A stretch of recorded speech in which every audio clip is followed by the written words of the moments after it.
नमस्कार। श्रीमद्भागवत महापुराण के प्रथम स्कंद के 14 अध्यायों का हम लोग अध्ययन कर चुके हैं और आज मैं 15वां आरंभ करने जा रही हूँ। ओम नमो भगवते वासुदेवाय नमः। 15वां अध्याय। कृष्ण विरह व्यथित पांडवों का परीक्षित को राज्य देकर स्वर्ग सिधारना। सूत जी कहते हैं, भगवान श्री कृष्ण के प्यारे सखा अर्जुन एक तो पहले ही श्री कृष्ण जी के विरह से कृश हो रहे थे।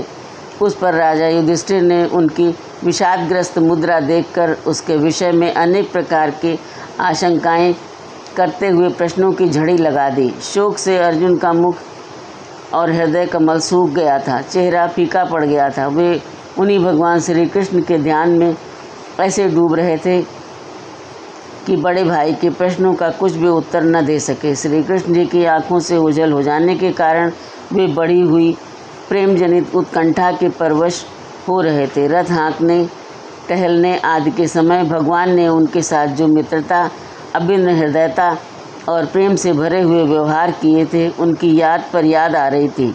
बड़े कष्ट से उन्होंने अपने शोक का वेग रोका, हाथ से नेत्रों के आंसू पोंछे और फिर रुंधे हुए गले से अपने बड़े भाई महाराज युधिष्ठिर से कहा।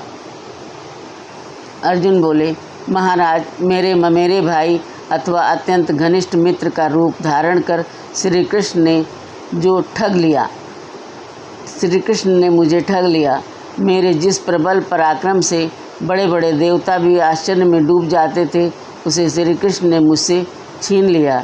जैसे ये शरीर प्राण से रहित होने पर मृतक कहलाता है, वैसे ही उनके क्षण भर के वियोग से ये संसार अप्रिय दिखने लगा है। उनके आश्रय से द्रौपदी स्वयंवर में राजा द्रुपद के घर आए हुए कामोन्मत्त राजाओं का तेज मैंने हरण कर लिया। धनुष पर बाण चढ़ाकर मत्स्यवेद किया और इस प्रकार द्रौपदी को प्राप्त किया था। उनके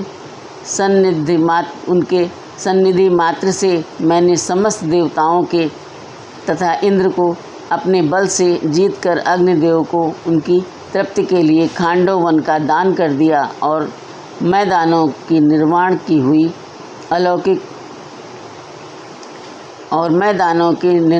हुई अलौकिक कला कौशल से युक्त मायामयी सभा प्राप्त की और आपके यज्ञ में सब ओर से आकर राजाओं ने अनेकों प्रकार की भेंटें समर्पित की।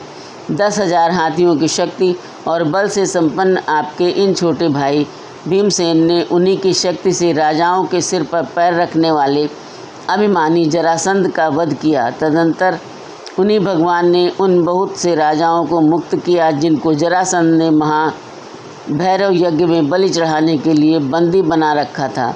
उन सब राजाओं ने आपके यज्ञ में अनेकों प्रकार के उपहार दिए थे।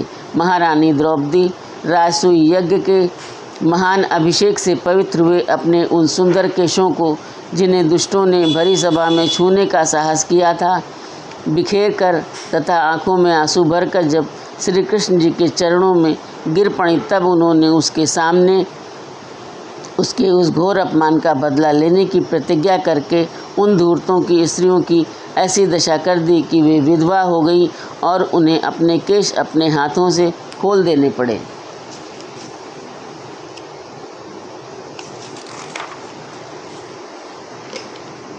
वनवास के समय हमारे वैरी दुर्योधन के षड्यंत्र से 10,000 शिष्यों को साथ बिठाकर भोजन करने वाले महर्षि दुर्वासा ने हमें दुस्तर संकट में डाल दिया था। उस समय उन्होंने द्रौपदी के पात्र में बची हुई शाक की एक पत्ती का ही भोग लगाकर हमारी रक्षा की। उनके ऐसा करते ही नदी में स्नान करती हुई मुनिमंडली को ऐसा प्रतीत हुआ मानो उनकी तो बात ही क्या, सारी त्रिलोकी ही तृप्त हो गई।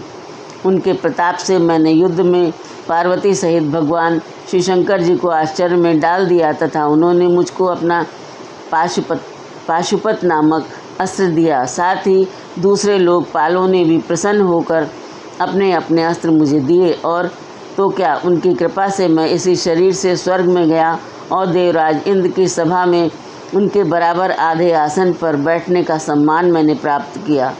उनके आग्रह से जब मैं स्वर्ग में ही कुछ दिनों तक रह गया, तब इंद्र के साथ समस्त देवताओं ने मेरी इन्हीं गांडी धारण करने वाली भुजाओं का निवात कवच आदि दैत्यों को मारने के लिए आश्रय लिया। महाराज, ये सब जिनकी महती कृपा का फल था, उन्हीं पुरुषोत्तम भगवान श्री कृष्ण ने मुझे आज ठग लिया। महाराज, कौरवों की सेना भीष्म, द्रोण आदि अजय महामत्स्यों से पूर्ण अपार समुद्र के समान दुस्तर थी, परंतु उनका आश्रय ग्रहण करके अकेले ही रथ पर सवार होकर मैं उसे पार कर गया। उन्हीं की सहायता से आपको याद होगा, मैंने शत्रुओं से राजा विराट का सारा गोधन तो वापस ले ही लिया, साथ ही उनके सिरों पर से चमकते हुए मणिमय मुकुट तथा अंगों के अलंकार तक छीन लिए थे। भाई जी, कौरवों की सेना भीष्म, कर्ण, द्रोण, शल्य तथा अन्य बड़े बड़े राजाओं और क्षत्रिय वीरों के रथों से शोभायमान थी। उसके सामने मेरे आगे आगे चलकर वे अपनी दृष्टि से ही उन महारथी युद्धपतियों की आयु, मन, उत्साह और बल को छीन लिया करते थे। द्रोणाचार्य, भीष्म, कर्ण, भूरिश्रवा, सुशर्मा, शल्य, जयद्रथ और बाल्मीकि आदि वीरों ने मुझ पर अपने कभी न चूकने वाले अस्त्र चलाए थे, परंतु जैसे हिरण्यकशिपु आदि दैत्यों के अस्त्र शस्त्र भगवत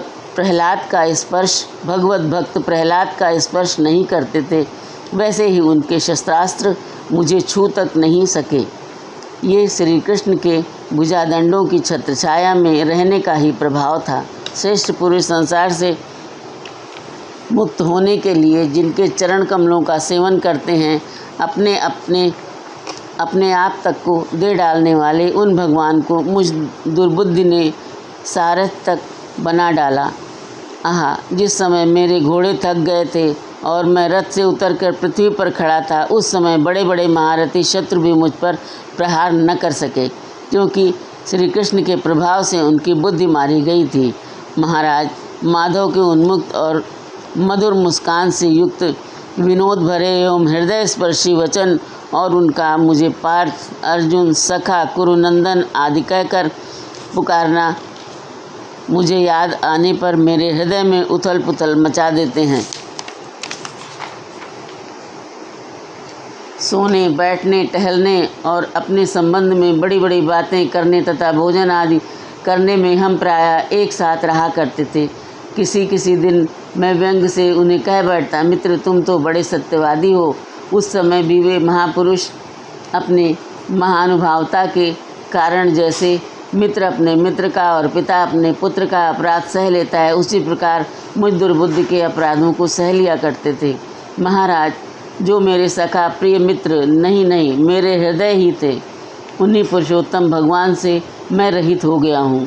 भगवान की पत्नियों को द्वारका से अपने साथ ला रहा था, परंतु मार्ग में दुष्ट गोपों ने मुझे एक अबला की भांति हरा दिया और मैं उनकी रक्षा नहीं कर सका।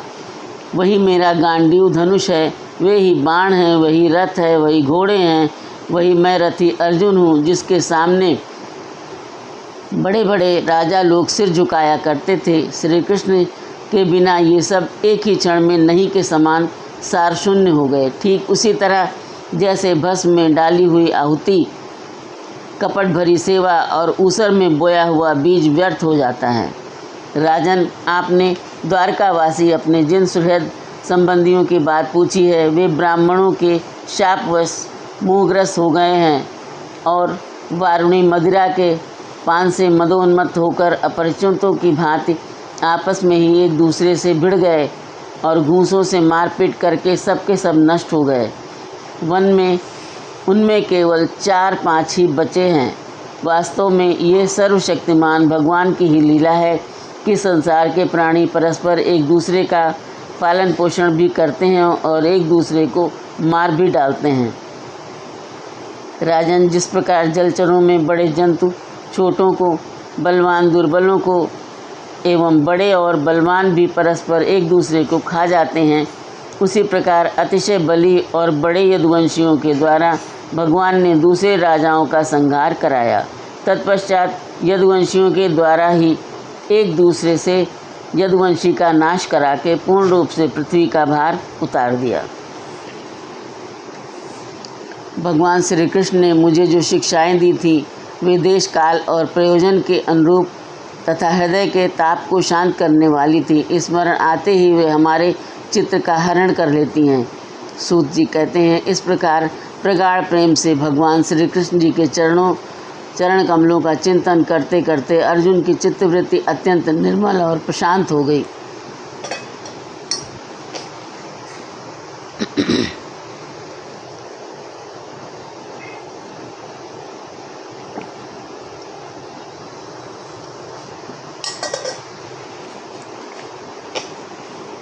उनकी प्रेममयी भक्ति भगवान श्री कृष्ण के चरण कमलों के अहर्निश चिंतन से अत्यंत बढ़ गई।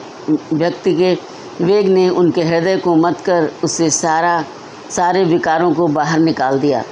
उन्हें युद्ध के प्रारंभ में भगवान के द्वारा उपदेश किया हुआ गीता ज्ञान पुनः स्मरण हो आया, जिसके काल के व्यवधान और कर्मों के विस्तार के कारण प्रमादवश कुछ दिनों के लिए विस्मृति हो गई थी। ब्रह्म ज्ञान की प्राप्ति से माया का आवरण भंग होकर गुणातीत अवस्था प्राप्त हो गई। द्वैत का संशय निवृत्त हो गया। सूक्ष्म शरीर भंग हुआ। वे शोक एवं जन्म मृत्यु के चक्र से सर्वथा मुक्त हो गए। भगवान के स्वधाम गमन और यदुवंश के संहार का वृत्तांत सुनकर निश्चलमति युधिष्ठिर ने स्वर्गारोहण का निश्चय किया। कुंती ने भी अर्जुन के मुख से यदुवंशियों के नाश और भगवान के स्वधाम गमन की बात सुनकर अनन्य भक्ति से अपने हृदय को भगवान श्री कृष्ण में लगा दिया और सदा के लिए इस जन्म मृत्यु रूप संसार से अपना मुंह मोड़ लिया। भगवान श्री कृष्ण ने लोक दृष्टि में जिस यादव शरीर से पृथ्वी का भार उतारा था उसका वैसे ही परित्याग कर दिया, जैसे कोई कांटे से कांटा निकालकर फिर दोनों को फेंक दे।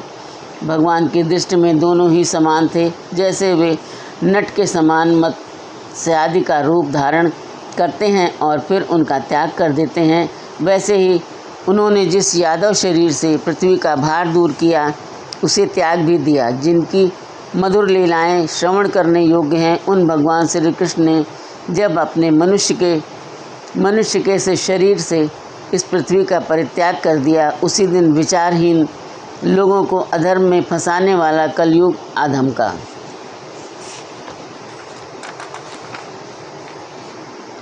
महाराज युधिष्ठिर से कलयुग का फैलना छिपा न रह सका।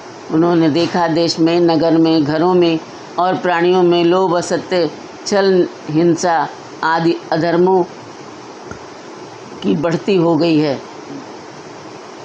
तब उन्होंने महाप्रस्थान का निश्चय किया। उन्होंने अपने विनयी पौत्र परीक्षित को, जो गुणों में उन्हीं के समान थे, समुद्र से घिरी हुई पृथ्वी के सम्राट पद पर हस्तिनापुर में अभिषिक्त किया। उन्होंने मथुरा में शूरसेनाधिपति के रूप में अनिरुद्ध के पुत्र वज्र का अभिषेक किया। इसके बाद समर्थ युधिष्ठिर ने प्राजापत्य यज्ञ करके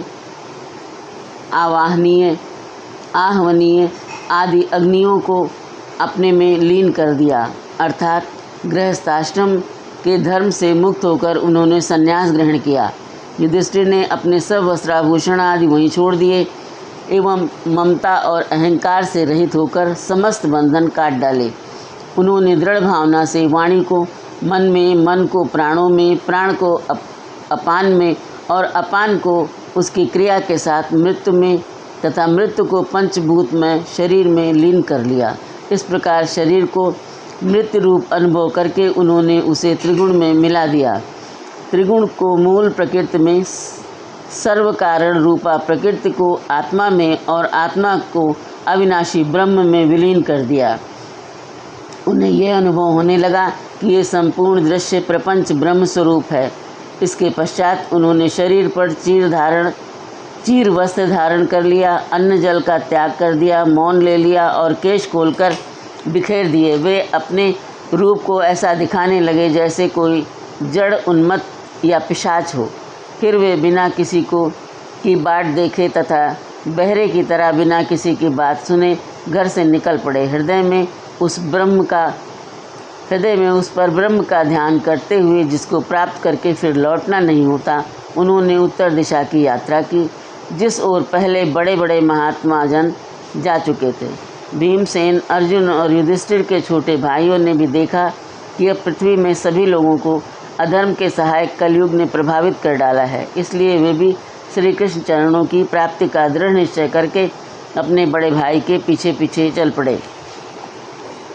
उन्होंने जीवन के सभी लाभ भली भांति प्राप्त कर लिए थे, इसलिए यह निश्चय करके कि भगवान श्री कृष्ण के चरण कमल ही हमारे परम पुरुषार्थ हैं, उन्होंने उन्हें हृदय में धारण किया। पांडवों के हृदय में भगवान श्री कृष्ण के चरण कमलों के ध्यान से भक्ति भाव उमड़ आया। उनकी बुद्धि सर्वथा शुद्ध होकर भगवान श्री कृष्ण के उस सर्वोत्कृष्ट स्वरूप में अनन्य भाव से स्थिर हो गई, जिसमें निष्पाप पुरुष ही स्थिर हो पाते हैं। फलतः उन्होंने अपने विशुद्ध अंतःकरण से स्वयं ही वो गति प्राप्त की जो विषयासक्त दुष्ट मनुष्यों को कभी प्राप्त नहीं हो सकती। संयमी एवं श्री कृष्ण के प्रेमावेश में मुग्ध भगवन्मय विदुर जी ने भी अपने शरीर को प्रभास क्षेत्र में त्याग दिया। उस समय उन्हें लेने के लिए आए हुए पितरों के साथ वे अपने लोक में यानी यमलोक को चले गए। द्रौपदी ने देखा कि अब पांडव लोग निरपेक्ष हो गए हैं, तब वे अनन्य प्रेम से भगवान श्री कृष्ण का ही चिंतन करके उन्हें प्राप्त हो गईं। भगवान के प्यारे भक्त पांडवों के महाप्रयाण की इस परम पवित्र और मंगलमयी कथा को जो पुरुष श्रद्धा से सुनता है, वो निश्चय ही भगवान की भक्ति और मोक्ष को प्राप्त करता है। 15वां अध्याय समाप्त।